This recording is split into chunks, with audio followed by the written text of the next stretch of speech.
Um carrasco que levou dor a centenas de famílias, que mandou matar e nunca se arrependeu por isso. Esta semana, o mundo assistiu à polêmica em torno do funeral de Erich Priebke, um velho nazista que cumpria a pena na Itália. Ninguém queria deixar que ele fosse enterrado. Foi o capítulo final de uma história de ódio e horror. Quase 70 anos depois dos seus crimes, o carrasco nazista chocou outra vez a região de Roma. Agora, com a sua própria morte, a multidão enfurecida que investiu contra o carro fúnebre que levava o seu caixão gritava assassino e não queria que ele recebesse um funeral religioso. De novo, Erich Priebke, o ex-capitão da SS, a temida organização militar nazista, fez chorar os órfãos de guerra. A filha de uma das suas vítimas diz que esta semana foi dramática para ela. Vitória Helena se sente ofendida com a presença do corpo do homem que assassinou brutalmente o seu pai e que nunca pediu perdão. Vitória tinha 2 anos e meio. Viemos com ela ao lugar da matança, as cavernas de Ardeatina.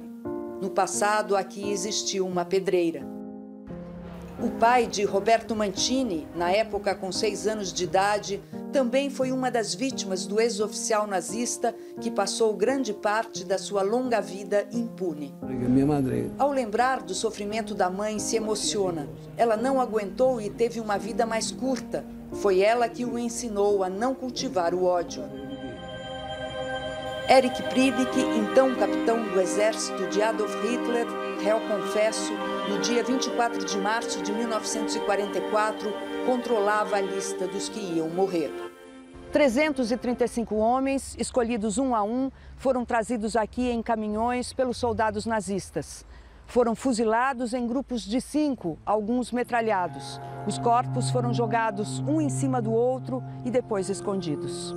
Os corpos só foram encontrados 4 meses depois e estavam irreconhecíveis. Foram enterrados aqui ao lado das cavernas. A maioria dos que morreram era de partigiani, o nome dado aos que lutavam na resistência contra o nazifascismo.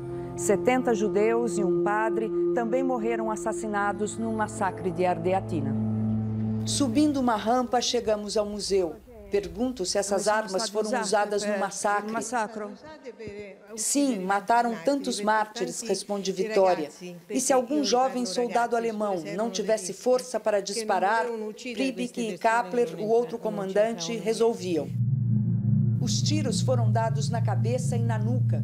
Priebke, que ficou conhecido na Itália também como torturador, fugiu para a Argentina depois da guerra. Em Bariloche, aos pés dos Andes, o ex-capitão nazista viveu como um respeitável cidadão durante quase 40 anos. Em 1994, foi extraditado para a Itália. Em 98, condenado à prisão perpétua, mas pela idade avançada, cumpriu pena domiciliar. Esta semana, o seu corpo virou motivo de conflito. A Prefeitura de Roma proibiu que fosse enterrado em toda a província. As portas de todas as igrejas de Roma foram fechadas para o ex-capitão nazista que nunca se arrependeu dos seus crimes. O vigário-geral de Roma, que não quis dar entrevista, não justificou a sua decisão, mas ofereceu os seus padres para um funeral privado. O advogado da família de Erich Priebke acusa a igreja de ter tomado uma decisão política. Nem os lefrevianos, religiosos que, como Priebke, também negam o Holocausto e que aceitaram receber o corpo, conseguiram realizar o funeral. A cerimônia foi interrompida pelo advogado por causa dos protestos.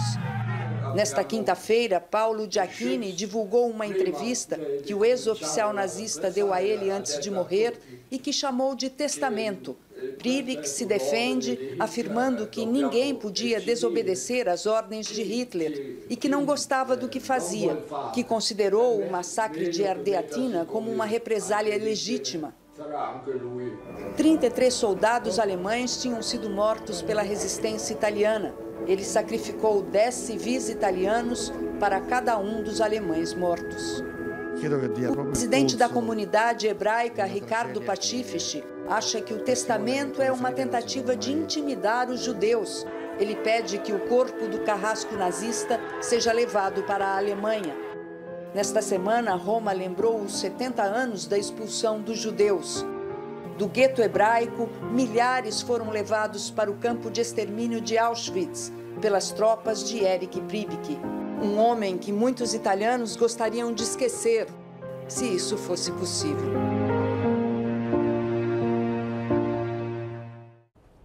Jornais italianos dizem que a família Priebke já conseguiu um lugar para enterrar o carrasco nazista, mas não se sabe que lugar é esse, nem quando será realizada a cerimônia.